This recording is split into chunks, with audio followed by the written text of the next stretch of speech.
Hello friends, welcome to success Mantra. मैं हूं मोनिका गुली और आपके लिए हरियाणा का नेक्स्ट क्विज लेकर आई हूं, जो आपके हरियाणा के जितने भी एग्ज़ाम्स हैं ना, सभी के लिए बहुत ज़्यादा इम्पोर्टेंट है।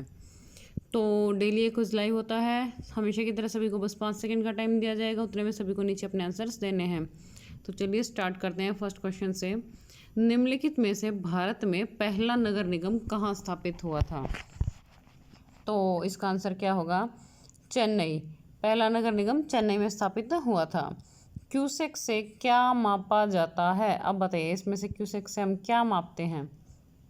जल के लिए यूज़ होता है ये, पर इनमें से ऑप्शंस में से बताएंगे आप सभी कि क्या किस चीज़ में यूज़ होता है ये। तो इसका आंसर क्या होगा? ऑप्शन सी इज़ करेक्ट, यानी कि जल का बहाव मापते हैं क्यूसेक से। ओके, क्वेश्चन इंपॉर्टेंट है और कहीं ना कहीं किसी ना किसी पेपर में पूछे गए हैं, तो इसलिए ध्यान से कीजिएगा। न्यूटन मीटर किसका मात्रक है? तो बताइए क्या होगा इसका आंसर। न्यूटन मीटर इनमें से किसका मात्रक है? तो इसका आंसर क्या होगा? ऑप्शन डी इज करेक्ट, यानी कि ऊर्जा। Newton metre is unit of energy. Okay, चलिए नेक्स्ट है। दूध से क्रीम निकाल लेने पर क्या होता है? अब बताइए क्या होता है। दूध का घनत्व बढ़ता है, घटता है या अपरिवर्तित रहता है, इनमें से कोई नहीं। बताइए क्या होगा इसका answer. Option A is correct. जो दूध का घनत्व होता है ना, दूध की डेंसिटी बढ़ जाती है अगर दूध से क्रीम निकाल लेते हैं तो। Option A is correct. निम्नलिखित में से किसकी इकाई न्यूटन मीटर नहीं है? अब इनमें तीन जो है ना, उनकी यूनिट तो न्यूटन मीटर है, बाकी की नहीं है। बताइए क्या होगा इसका आंसर। बल का मतलब फोर्स होता है, अगर कोई कंफ्यूज हो रहा हो तो। कार्य मतलब वर्क, ऊर्जा मतलब एनर्जी, गतिज ऊर्जा क्या होती है? Kinetic energy. तो इसका आंसर क्या होगा? Option A. ओके, अब देखिए, गतिज ऊर्जा, कार्य और ऊर्जा, इनकी इकाई क्या है? न्यूटन मीटर है।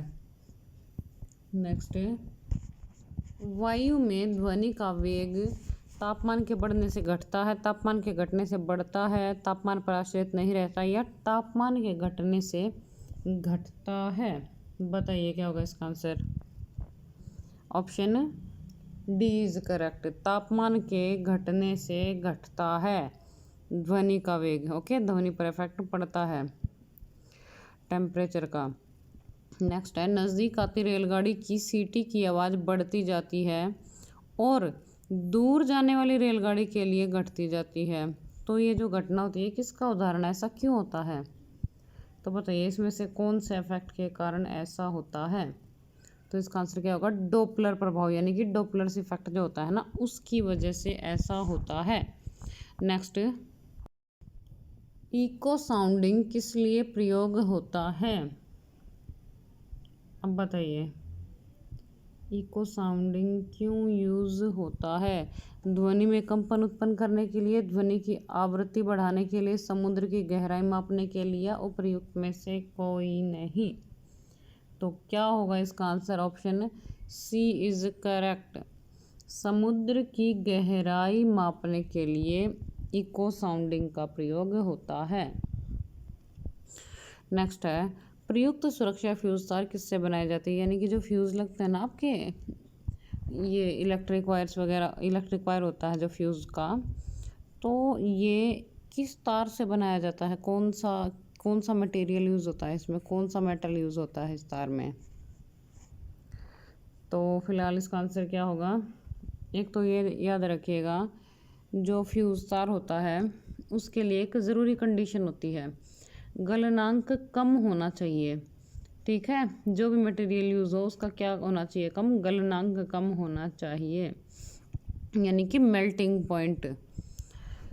और इसमें जो मटेरियल यूज़ होता है वो होता है टिन और लेड।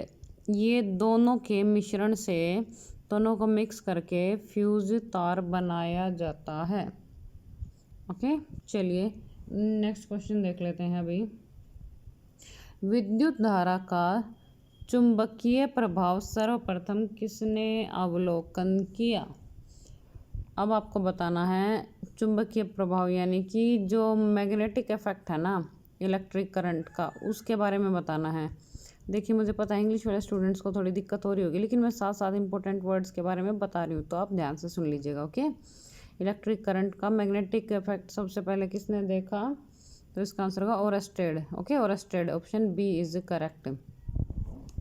नेक्स्ट, नाभिकीय रिएक्टर के निर्माण में निम्नलिखित में से कौन सा एक अनिवार्य है? अब बताइए इन मेटल में से अगर आप नाभिकीय रिएक्टर बनाते हो तो कौन सा सबसे ज़्यादा ज़रूरी है?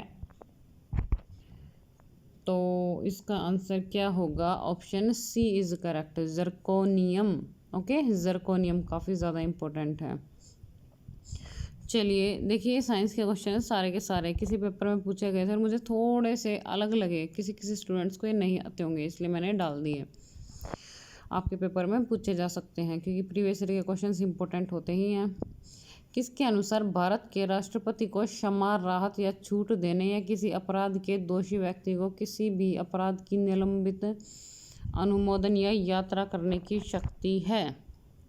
अब आपको पता है ना राष्ट्रपति को क्षमा करने का अधिकार होता है, तो अब ये बताना है कि वो किस आर्टिकल के अंडर होता है। बताइए क्या होगा इसका answer? Option A, B, C या डी? तो इसका आंसर होगा option B, B is correct, यानी कि अनुच्छेद 72 के अंतर्गत आता है ये। ओके, कि राष्ट्रपति क्षमा कर सकता है यात्रा वगैरह इस सब के बारे में।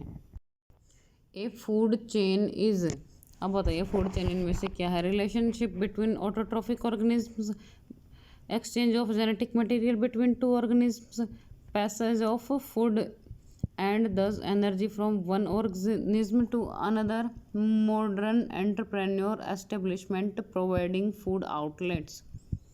अब बताइए क्या होगा 13 का answer? Option C, C is correct.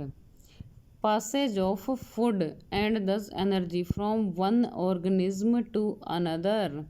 Okay, यानी कि फूड की पासेज होना या एनर्जी की भी एक ऑर्गेनिज्म से दूसरे ऑर्गेनिज्म को।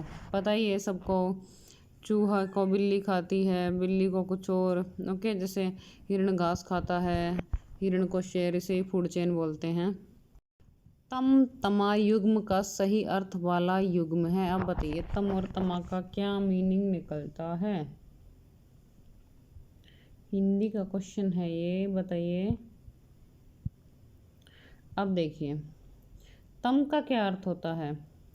अंधकार, और तमा का अर्थ क्या होता है? रात्रि। तो ऑप्शन सी करेक्ट हो जाएगा, अंधकार रात्रि।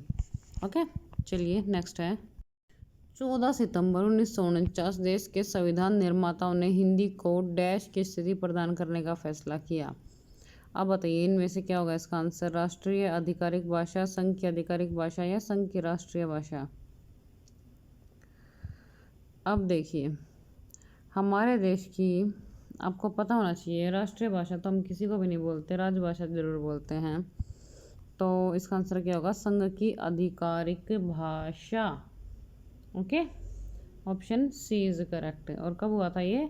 14 सितंबर को, 14 सितंबर 1949 को। डेट और सन भी याद रखिएगा। नेक्स्ट है भारतीय राष्ट्रीय एकता परिषद का अध्यक्ष कौन होता है? अब आपको पता है ना तरह तरह की परिषदें और समितियाँ होती हैं और कुछ का अध्यक्ष प्रधानमंत्री ही होता है। तो इसका आंसर क्या होगा? ऑप्शन ए इज करेक्ट, प्रधानमंत्री। भारतीय राष्ट्रीय एकता परिषद का अध्यक्ष कौन होता है? प्रधानमंत्री होता है। ऐसे ही जो योजना आयोग है उसका अध्यक्ष भी कौन होता है? प्रधानमंत्री ही होता है। जगाधरी के समीप बिलासपुर नामक स्थान पर कार्तिक पूर्णिमा के दिन कौन सा मेला लगता है? अब बताइए इनमें से मेला काली माई, आदि बद्री, कपाल मोचन का मेला या पंचमुखी मेला? तो क्या होगा इसका answer? Option C is correct, कपाल मोचन का मेला लगता है। ओके, बिलासपुर में। और ये कब लगता है? कार्तिक पूर्णिमा के दिन। चलिए नेक्स्ट है 18th क्वेश्चन।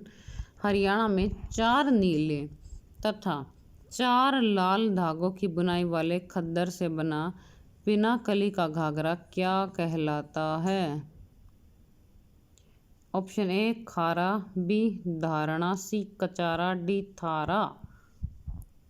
बताइए क्या होगा इसका आंसर। हरियाणा जीके का क्वेश्चन है ये। ऑप्शन ए इज करेक्ट, खारा। ओके, खारा बोलते हैं उसे। चलिए नेक्स्ट है 1857 के स्वतंत्रता संग्राम के समय गुरुग्राम के कलेक्टर का नाम क्या था? अब 1857 की क्रांति में कहाँ का कौन सा हेड था, क्या कुछ था, सभी चीज़ें सभी को पता होनी चाहिए क्योंकि पेपर में ये पूछ ली जाती हैं अक्सर। तो फिलहाल इसका आंसर क्या होगा? Option B is correct, Shri Ford. Okay, Shri Ford. Next 20th question. Fatehabad में स्थित किस सूफी संत की मजार के प्रांगण में एक पत्थर पर बादशाह हुमायूं का अभिलेख उत्कीर्ण है? तो बताइए क्या होगा इसका answer. Option A is correct, Mir Shah, Baba Shah Khan है जो, उनकी मजार के प्रांगण में पत्थर पर बादशाह हुमायूं का जो उत्कीर्ण है, अभिलेख उत्कीर्ण है। ओके, चलिए नेक्स्ट। अब नेक्स्ट क्वेश्चन वो है जो कल मैंने आपसे कमेंट बॉक्स में भी पूछा था, जिसका आंसर सभी को नीचे कमेंट बॉक्स में देना था। Antonym of execrable. तो इसका आंसर क्या होगा? एक्सीलेंट। अब देखिए एंटोनिम बताना था एक्सक्रेबल क्या होता है, घटिया या घृणास्पद। तो इसका उल्टा बताना था, तो इसका उल्टा क्या हो जाएगा? शानदार, यानी कि excellent. Option A is correct. बाकी की सभी वोकैब ABCD सभी की हिंदी मैंने लिख रखी है। वीडियो को पॉज ज़रूर कीजिएगा और सभी की हिंदी अच्छे से देख के जाइएगा, चेक कीजिएगा। ओके, अब ये आज का प्रश्न है जो आपके लिए है। इसका आंसर सभी को नीचे कमेंट बॉक्स में देके जाना है। एंटोनिम ऑफ एक्सटॉर्शनेट, इसका आंसर सभी नीचे कमेंट बॉक्स में देखे जाएंगे। क्या होगा इसका answer? Option A, B, C या डी। अब चलिए जल्दी से सभी स्टूडेंट्स एक तो वीडियो को लाइक कर दीजिए, लाइक ज़रूर कर दिया कीजिए वीडियो को, और चैनल को सब्सक्राइब ज़रूर कर लीजिएगा और बेल आइकन ज़रूर दबा लीजिएगा क्योंकि डेली रात को 9:30 बजे क्विज लाइव होता है। तो डेली रात को 9:30 बजे लाइव आ जा कीजिए और लाइव अपने आंसर्स दिया कीजिए। और कमेंट बॉक्स में अगर कोई सुझाव हो, कोई डाउट हो तो वो भी आप बता सकते हैं। ओके, वीडियो कैसी लगी सभी ज़रूर बता के जाएंगे। Thank you, bye bye, like share and subscribe. Thank you.